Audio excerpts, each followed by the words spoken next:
bagaimana masyarakat mendapatkan manfaat dari kawasan konservasi ini. Mohon untuk tetap di Tahun ini Sampurna memasuki usia 100 tahun, tepatnya nanti pada tanggal 27 Agustus 2013. Seperti biasanya kami melakukan serangkaian kegiatan bermacam-macam. Sebagian besar adalah merupakan CSR, program CSR seperti yang kita lihat hari ini. Salah satunya adalah penanaman mangrove. Ini salah satu acara pembukaan. Di samping itu juga nanti dilanjutkan dengan penanaman-penanaman lainnya di kota-kota lain seperti di Lumajang, Probolinggo, Mataram, Palembang, Makassar, dan kota-kota lainnya. Kami ingin menunjukkan social responsibility perusahaan, yaitu dengan pengembangan dan penyediaan inisiatif-inisiatif yang bisa dikembangkan oleh masyarakat melalui program lingkungan. Ada banyak orang berpikir kalau program lingkungan itu sekedar menanam, tapi kami ingin menanam lalu merasakan manfaatnya menanam. Sehingga pilihan untuk kota-kota tersebut adalah pohon yang produktif. Kegiatan penanaman tahun 2013 ini dimulai di kota Surabaya, dilakukan serangkaian dengan peringatan Hari Bumi. Dihadiri oleh Wali Kota Surabaya yang melakukan penanaman mangrove di daerah Wonorejo di sekitaran bantaran Sungai Apur. Kegiatan ini dihadiri juga dari kelompok tani nelayan tambak, masyarakat umum, kawan-kawan mahasiswa, dan SKPD dari Kota Surabaya.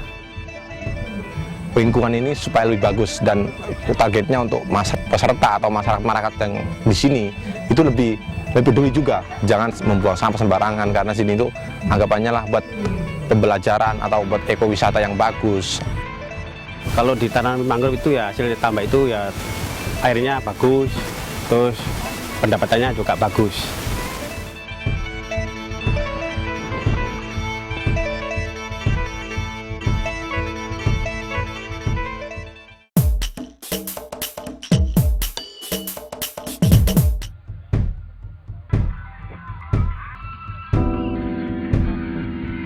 Sampurna terdorong untuk berperan aktif dalam mendukung upaya pemerintah setempat dalam menjaga kelestarian alam.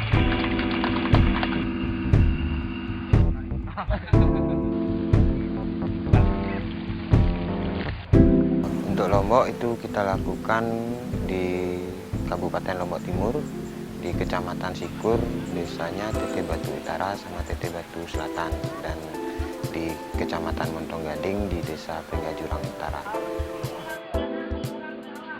Kita menanam 30.000 pohon bambu dengan jenis jambal, bambu wuluh, bambu petung hitam, bambu petung, bambu kuning, dan bambu tutul. Kita lakukan pelatihan terkait pengelolaan dan pemanfaatan bambu. Dimulai dari bagaimana masyarakat diajak untuk melakukan pembibitan bambu itu sendiri, lalu bagaimana nanti proses perawatannya, dan setelah perawatan bagaimana pemanfaatan dari bambu tersebut. Bambu dipilih karena satu sisi di Lombok Timur itu merupakan daerah yang kering, jadi bambu selain dia nantinya mampu untuk sebagai pelestarian lingkungan, dia juga nanti mampu untuk sumber penangkapan air hujan, jadi bisa memberikan sebagai sumber air nantinya di masyarakat di Lombok Timur.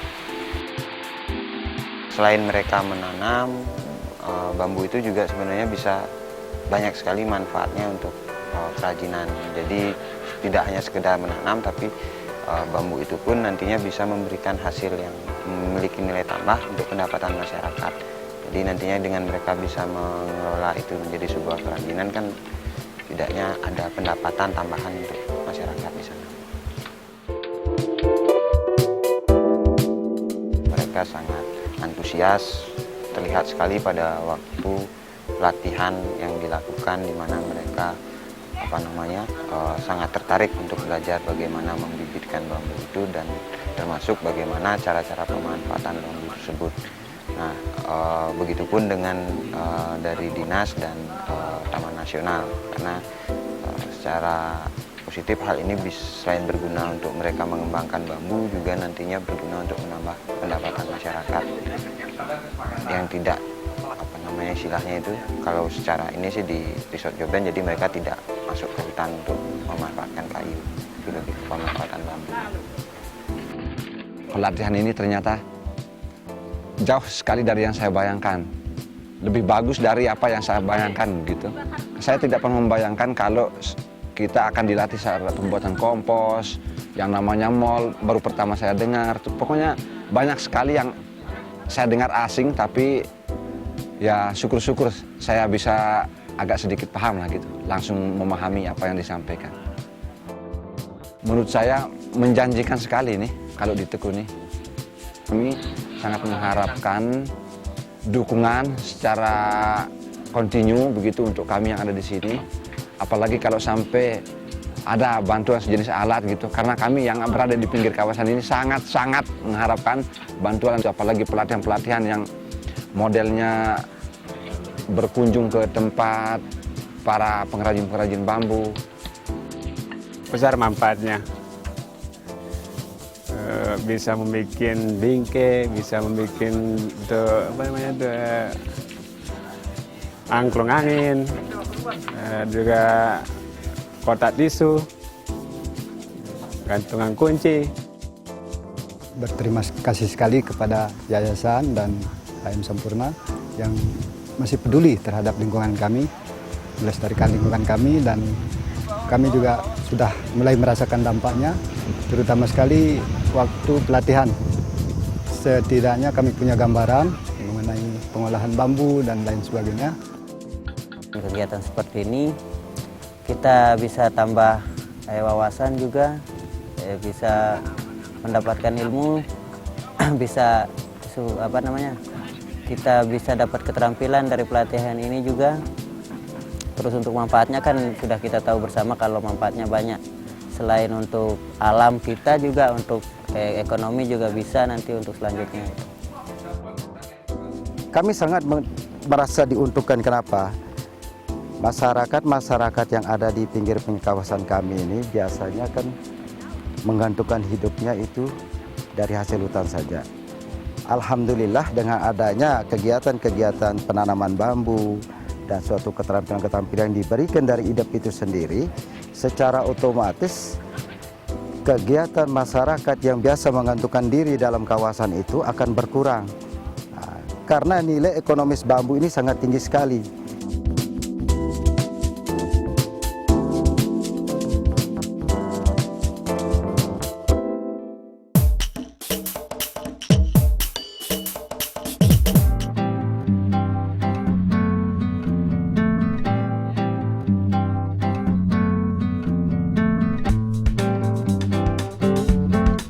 Kegiatan seremonial di daerah Bandar Lampung itu dilaksanakan pada tanggal 1 November di lapangan Kelurahan Bakung, Teluk Betung Barat.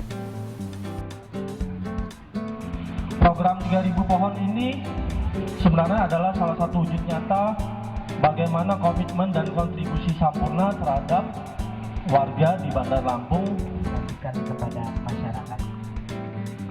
Selaku pemerintah Kota Lampung mengucapkan banyak-banyak terima kasih kepada PT HM Sampurna yang mana sudah 2 kali peduli menanam di Kota Bandar Lampung. Dilanjutkan dengan penanaman pohon.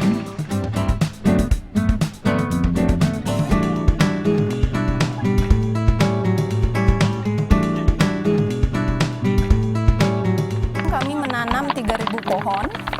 Jenis pohonnya itu ada 4, ada cempaka, kemudian matoa, mahoni, dan intaran. Ya, pohon tersebut dipilih karena selain memiliki fungsi untuk peneduh karena ditanam di sepanjang jalan, tetapi juga memiliki fungsi sebagai konservasi. Jadi dan juga tanaman tersebut memiliki manfaat yang sangat banyak, seperti matoa tidak hanya sebagai tanaman peneduh, tetapi juga dapat dimanfaatkan buahnya oleh masyarakat sekitar untuk dikonsumsi. Penanaman dilakukan seminggu sekali, yaitu pada hari Sabtu. itu dilaksanakan oleh staf BPPLH yang sebanyak 20 orang.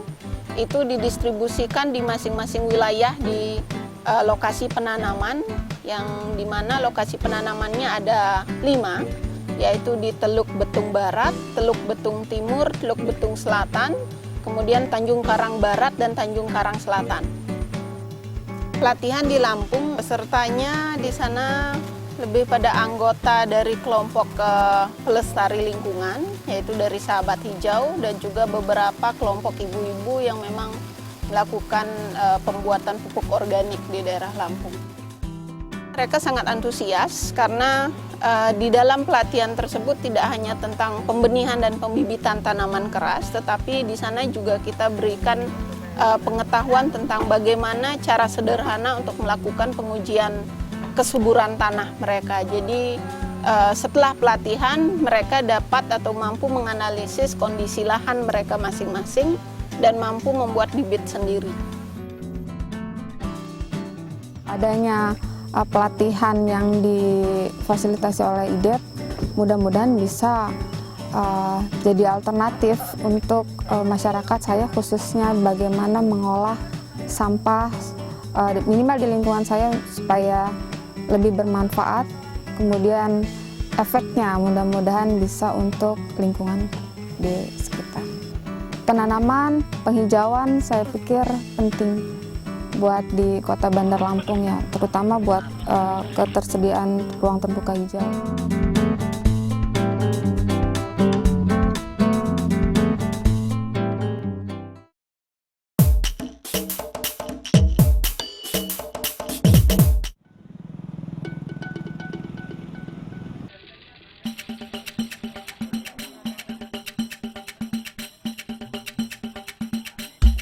Program ini bertujuan untuk mendukung upaya pemerintah dalam meningkatkan jumlah ruang terbuka hijau yang masih sangat diperlukan guna menyerap polusi dan memberikan tempat duduk bagi masyarakat setempat. Kita menuntut atau mengharapkan kepedulian perusahaan terkait CSR-nya untuk lingkungan. Untuk di Lumajang itu kita juga menanam 3.000 pohon. Fokus untuk di ruas-ruas jalan raya, di antaranya Kunir, jalur Kunir, Yosuwilangun sampai Tempeh, termasuk di jalur lintas timur dari Kabupaten Lumajang dan di jalur Senduro Lumajang. Kita melihat di beberapa ruas jalan itu masih banyak kekosongan pohon-pohon penghijauan. Jadi itu salah satu menjadi dasar kami waktu itu untuk memilih kita fokusnya di sana. Yang terlibat secara ininya sih lebih kepada pihak dinas, dalam hal ini Dinas Lingkungan Hidup Kabupaten Lumajang dan beberapa masyarakat yang ada di daerah Rowo Kangkung di Kabupaten Lumajang. Daerah Lumajang dan Probolinggo itu pelatihannya itu kita lakukan di kantor Dinas Lingkungan Hidup Kabupaten Lumajang. Kita melibatkan dari perwakilan dari dinas dan masyarakat yang ada di Kabupaten Lumajang. Variasi teknik-teknik pembibitan itu yang lebih banyak kita perkenalkan kepada para peserta. Terus bagaimana membuat kompos, membuat mol, juga membuat pestisida alami yang nantinya itu bisa membantu juga di dalam para peserta mengembangkan tanaman-tanaman bibitnya tersebut. Yang penting ini bisa nempel Pak ya? Setelah pelatihan ini memang sangat bermanfaat sekali bagi saya khususnya, nanti diharapkan bisa terapkan di rumah ya Pak ya, soalnya juga kita bertani. Sangat membantu bagi kami karena dengan ini menambah wawasan, menambah pengetahuan, juga menambah income kalau kita bisa mengembangkan.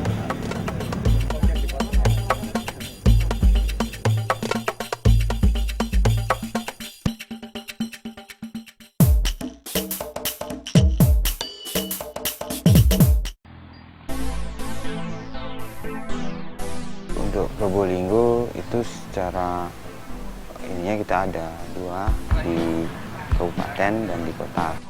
Yang di kota Probolinggo itu kita di beberapa titik-titik sumber air dan ruas jalan yang masih memerlukan memang penghijauan.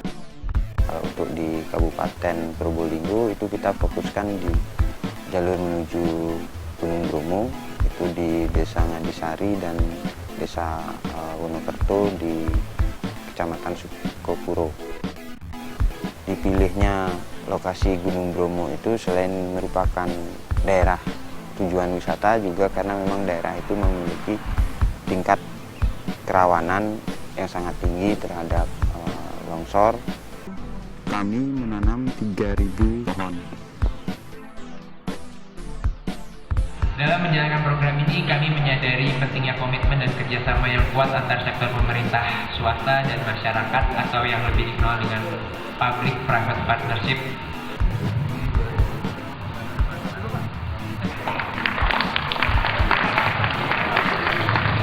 Menyampaikan terima kasih atas kepedulian, atas bantuan dari PT HM Sampurna melalui Yayasan IDEP yang telah membantu bibit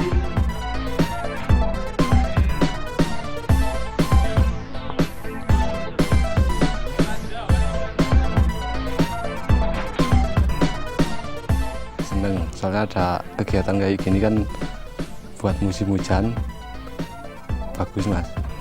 Kalau musim hujan kan apa biar nggak banjir.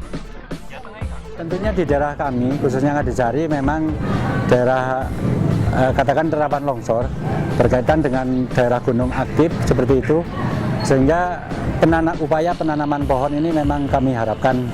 Ini cemara gunung ini memang sangat cocok sekali. Jadi akarnya juga dalam, kemudian tiupan angin juga dia bertahan. Kemudian umurnya juga panjang juga dan memang cocok untuk menahan longsor. Di eukaliptus ini termasuk tanaman yang baru yang masuk di Bromo. Sebelumnya memang nggak ada. Dari 5 tahun ke depan ini masuk di daerah Bromo, Ngadisari khususnya, dan ini juga sangat cocok sekali. Umurnya juga tidak begitu panjang, tapi produksinya nantinya bisa ke depan bisa digunakan untuk mungkin bahan bangunan atau mungkin hal yang lain, penguat tanah dan sebagainya, bagus juga. Penanaman 7.000 pohon ini adalah merupakan kontribusi Sampurna terhadap kepedulian lingkungan, khususnya di Kota Probolinggo dan Lumajang.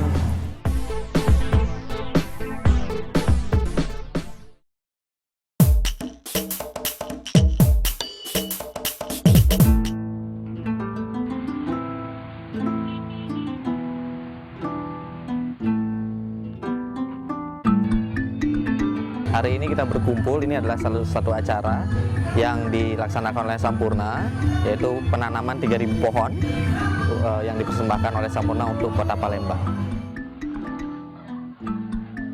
Program seperti ini merupakan program yang sangat strategis yang bisa kita kembangkan dalam konteks bagaimana kita mereduksi emisi karbon yang diakibatkan oleh polusi kendaraan bermotor. Mendukung program pembangunan pemerintah Kota Palembang, khususnya dalam usaha penghijauan dan pelestarian lingkungan. Kepada PT Sampurna yang telah ikut berpartisipasi menjaga lingkungan, menghijaukan dan menanam pohon, tentu saya atas nama pemerintah Kota Palembang mengucapkan terima kasih dan penghargaan yang setinggi-tingginya.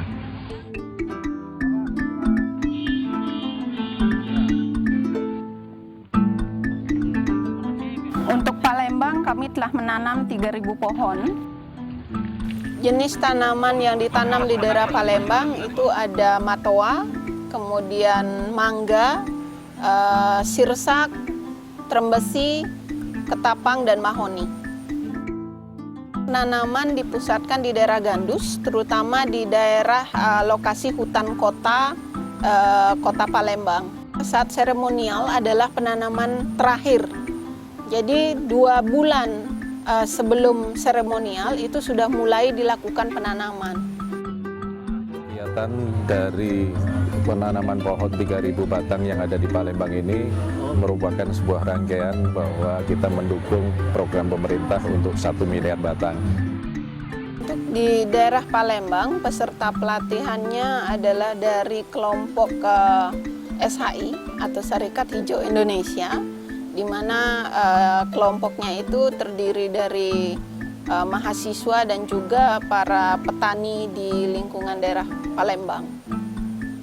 Kita lebih fokus pada kegiatan pembenihan dan pembibitan, dan untuk pelatihan di sana kita dibantu oleh BPTH yang memang sangat fokus untuk pembenihan tanaman hutan.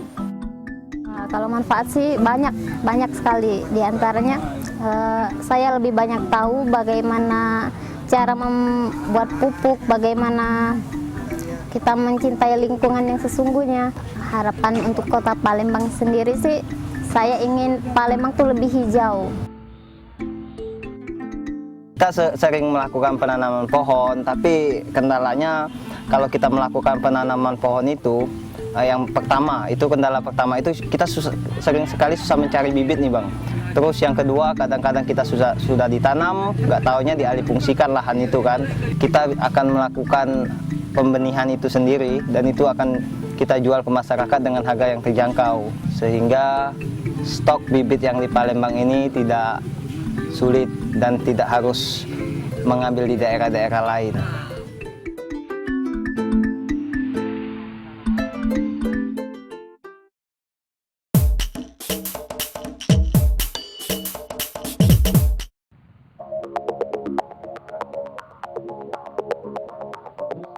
Mewakili Sampurna, kami hadir pagi ini untuk penanaman 3.000 bibit pohon penghijauan. Sampurna ingin mewujudkan komitmennya dan kontribusinya bagi masyarakat dan juga bagi upaya pelestarian lingkungan. Dampak pemanasan global adalah aksi nyata penanaman dan pemeliharaan pohon secara massal.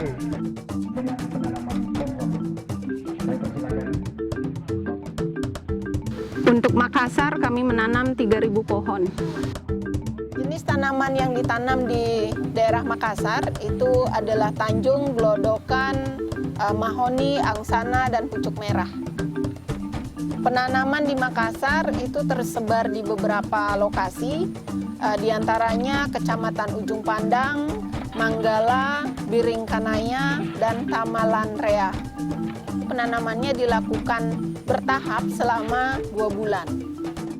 Kita mengharapkan semua lapisan masyarakat supaya membiasakan menanam pohon.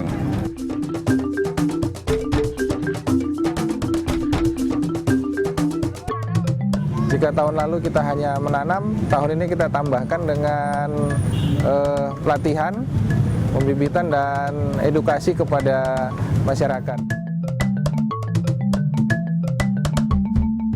Pelatihan yang diadakan oleh IDEP bekerjasama dengan Sampurna dan pemerintah Kota Makassar itu sebenarnya sangat membantu kita di dalam melakukan sebuah pembibitan.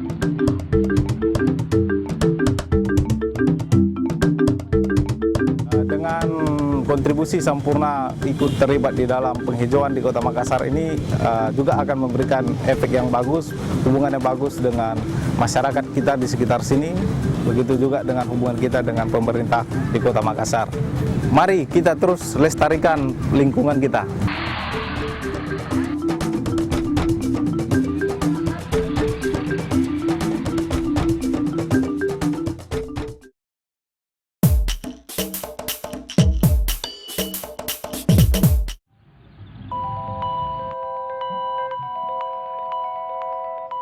Hari ini, tahun ini kita menanam sebanyak 100.000 pohon mangrove. Sampurna Yayasan IDEP Bapak. Anda mampu untuk itu, mampu untuk membangun Surabaya Timur, Pantai Timur Surabaya. Acara seremonial penutupan kegiatan ini selain penanaman juga dilakukan penyerahan juara lomba foto satwa di kawasan Wonorejo.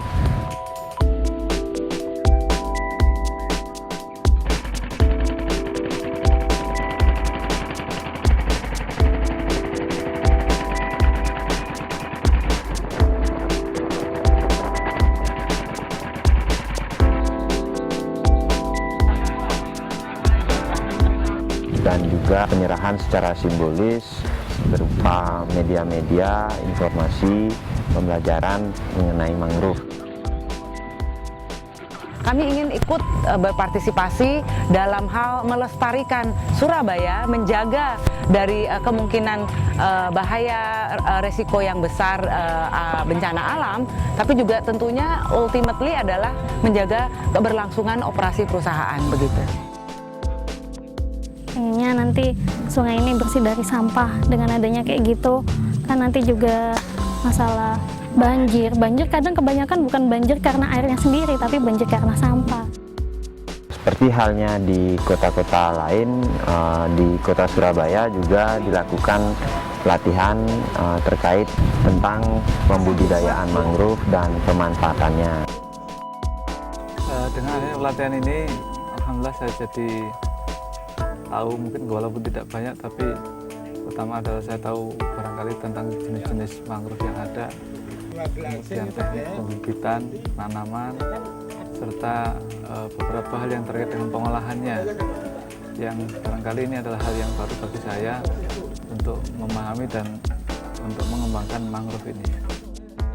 Tahun lalu itu kita mengharapkan menanam 99.000 mangrove, misalnya contohnya di Surabaya ini, bahkan lebih dari 99.000 berhasil ditanam.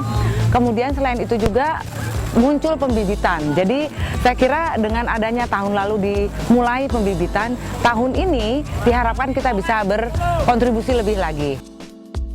Misalnya ada mahasiswa menanam, anak-anak sekolah menanam, bahkan CSR menanam, itu dapat tambahan. Jadi sehingga setiap bulan itu paling tidak ada tambahan dari gaji kita yang pasti itu ya paling tidak 300 sampai 500 ribu per bulan. Kedepannya Sampurna akan terus memperhatikan kegiatan-kegiatan corporate social responsibility-nya terhadap lingkungan komunitas sekitarnya di mana kami selalu berada.